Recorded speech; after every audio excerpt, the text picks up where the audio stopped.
So, hello everybody. Here we are again with our third lesson about Shakespeare, Verdi, and music.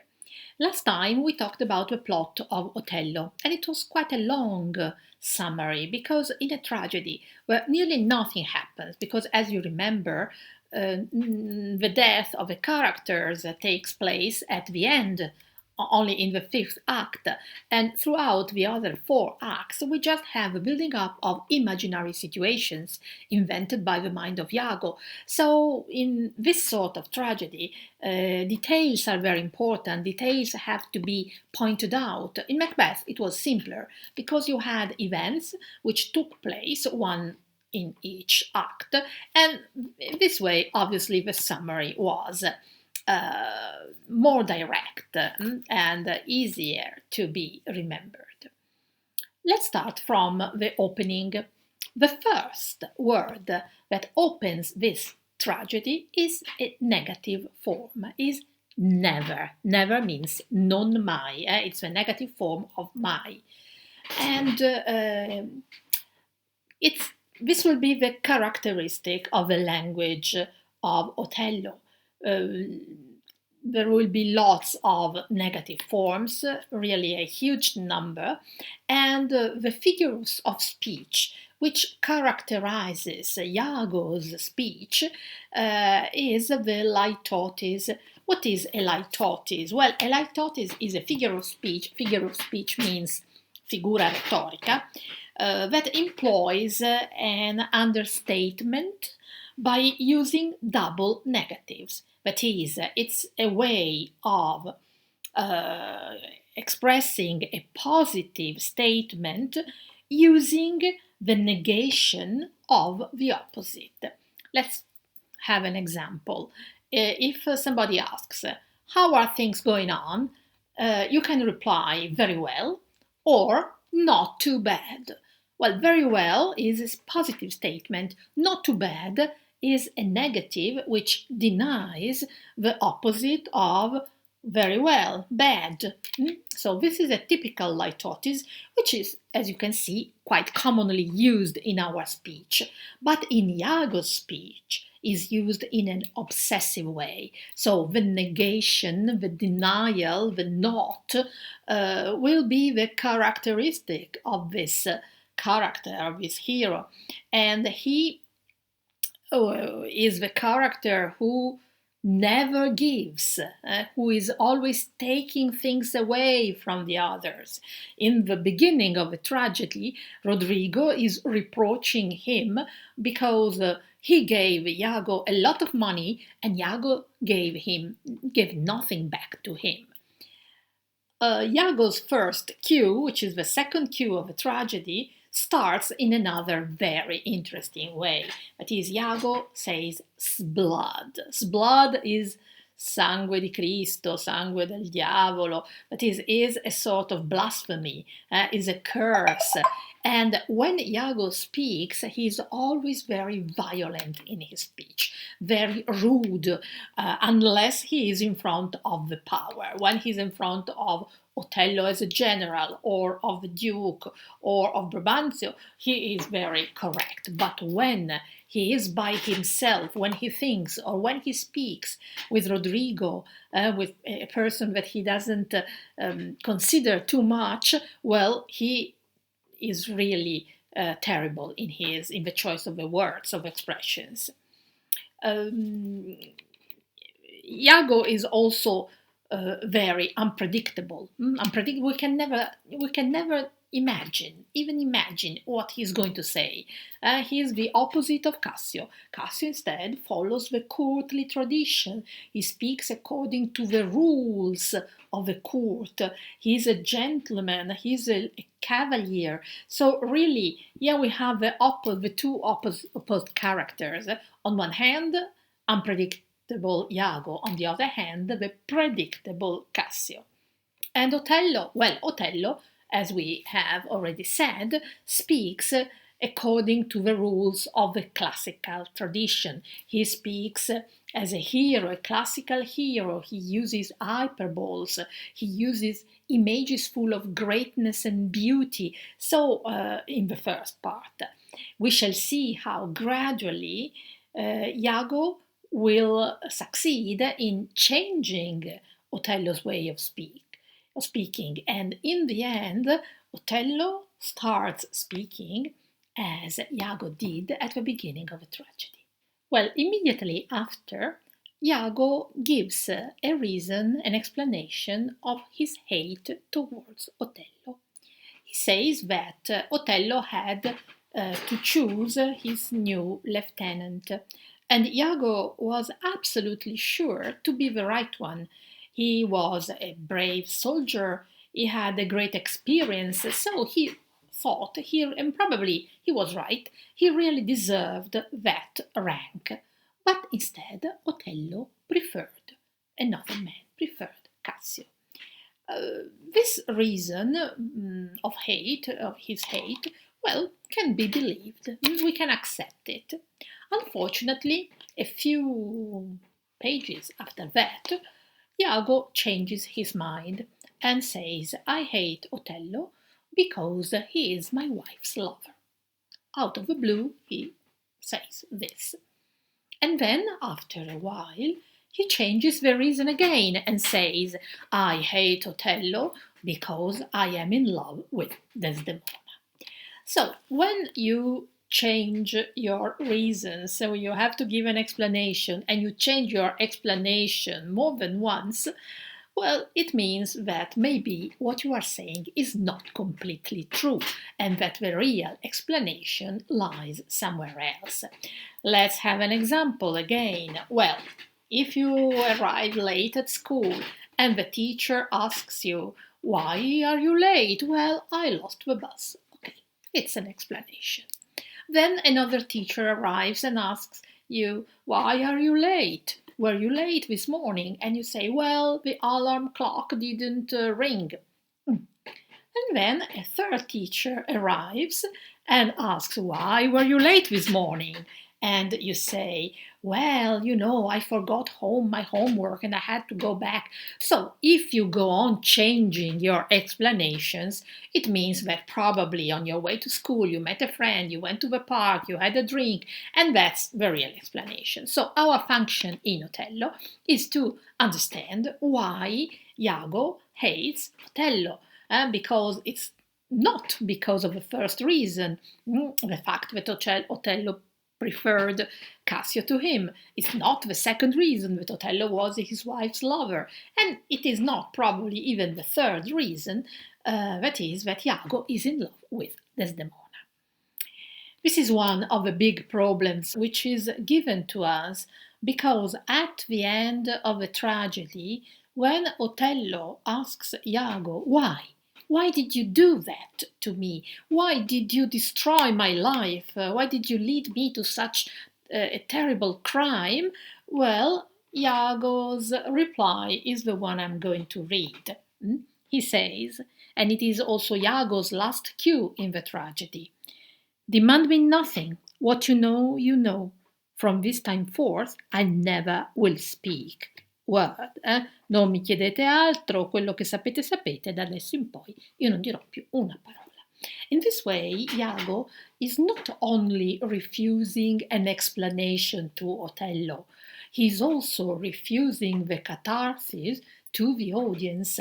What was the catharsis? Well, in the classical tragedy, the catharsis was the purification of emotions, and the effect of the tragedy on the mind of the audience led the audience to a higher, better spiritual condition. So remember that when you enter Othello as a tragedy or as an opera, you will never be given a final explanation. You will have to find the explanation yourself. And this is what makes Othello particularly appealing and particularly extraordinary as a tragedy. Let's now go on rapidly in this analysis of the tragedy. Othello is the tragedy of contrasts. It is the first contrast is black and white, and it's quite clear. Othello is black, Desdemona is fair Desdemona. Fair meant bionda, chiara, also bella, but had both meanings. And so black and white, he was the black ram, il caprone nero, and she was the white ewe, la pecorella bianca. Then we have the contrast master-servant, which is stressed from the very, very beginning of the tragedy as well. Othello is the master at the beginning, he's the general. Iago is the servant. But there's something which is not completely right in this contrast, according to Iago's opinion, because the master is black and the servant is white. So in Iago's vision of the word, this is something which has to be changed. His function is to bring order back in a world which has somehow been turned upside down, un mondo che è stato capovolto. And then we have another important contrast between the elected and the damned, gli eletti e I dannati. We have to say something about the religion of the Elizabethan age. You remember that Henry VIII founded the Church of England, the Anglican Church, which was a Protestant church based on predestination. So it meant that the destiny of any person was already written. How could a man know if he was saved or damned? Well, this could be known thanks to the success in life. If you were successful in your life, it meant that God loved you. If you were poor and desperate, it meant that you were also bad and that God didn't love you. So, from the economic point of view, this was a very important point in the religion of the Protestant countries, because you can easily understand what a push was towards economic success. Not only rich in this world, but also saved in the other world. And the poor, not only poor here, but also damned in hell in the other world. So at the beginning, who chooses? Who is in the position of God? It is Othello. Othello who has to choose between Iago and Cassio. And who is the chosen, that is, who is the elected? It is Cassio.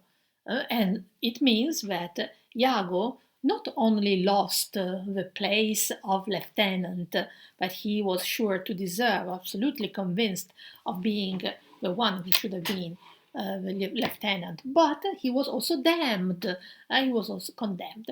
And then we have to, throughout the tragedy, he has to bring order back and to be saved in order to have Cassio and Othello damned. Iago represents a particular aspect of the Puritan confession. He is a Puritan.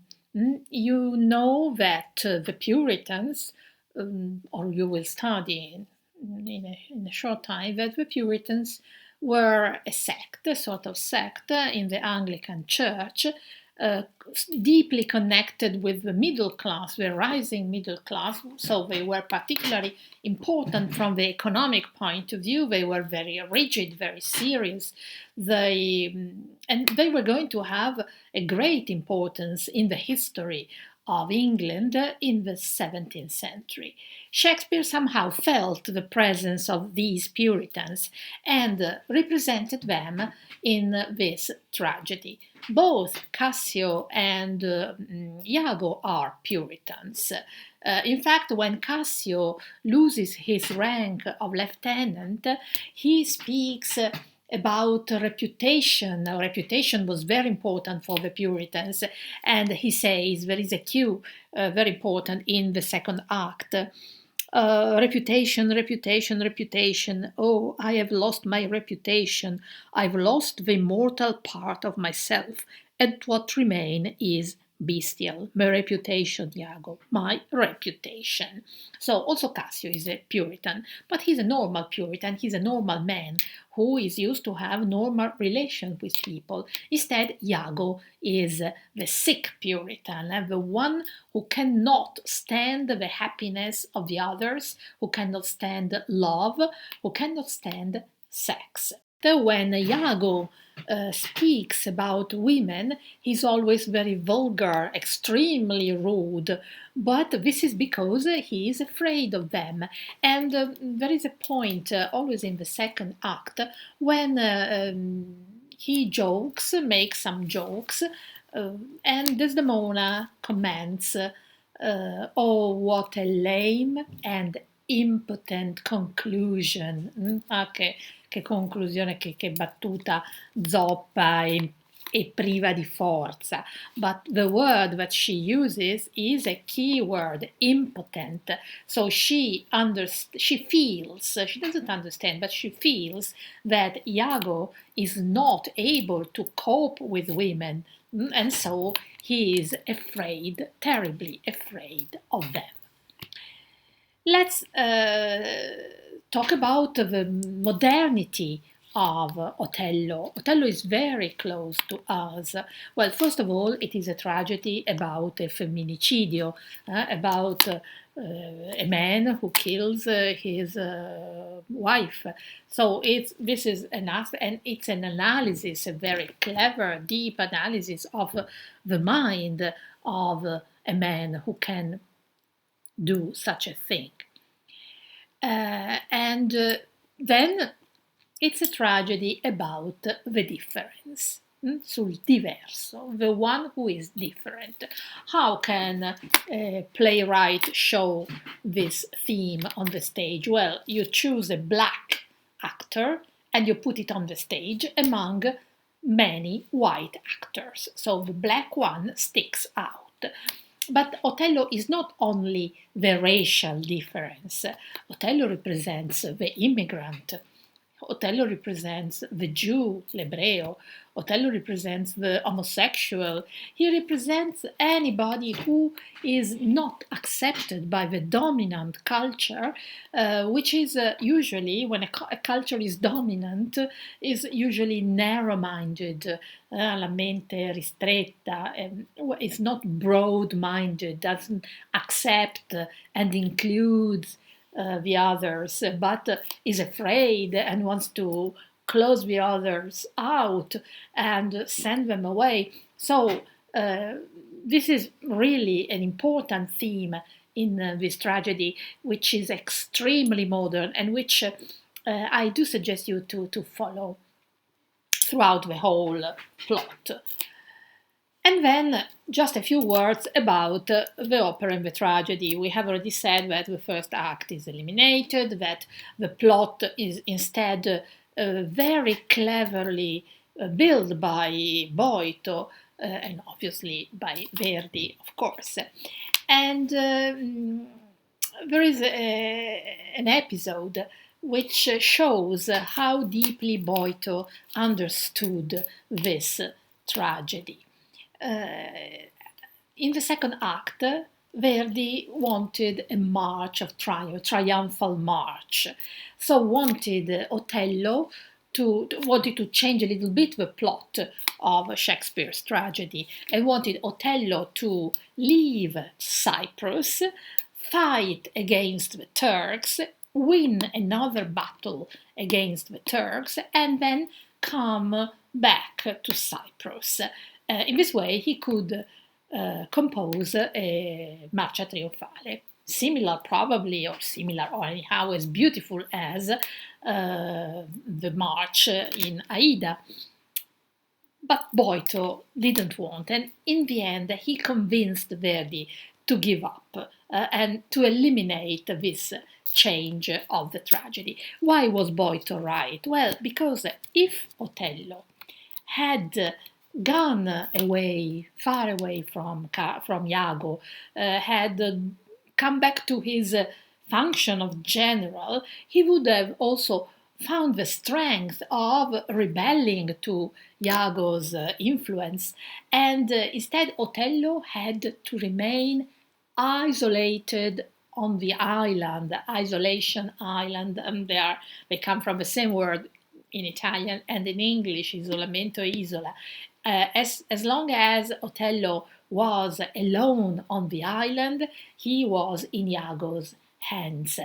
And Boito understood that, and in this way, really, it was very good that Verdi accepted what his librettists wanted to do. As you can see now, I am not alone. Here is my cat, Wellington, and he's taking part to this final part of the lesson. Well, it's not a lesson. It's just that I would like to have a feedback on what I did with you, and so I have a task for you. Will you please tell your teacher about these lessons if they were interesting, if they were too simple, too difficult? I don't think so, but anyhow, maybe for some of you the language was not that easy. So really, it's very important to have a feedback when you work. When if you are a musician, you know very well that the reaction of the audience is essential, and if you are so kind, I will be grateful. So have a nice ending of the school year, and let's hope for the best for all of us. Goodbye.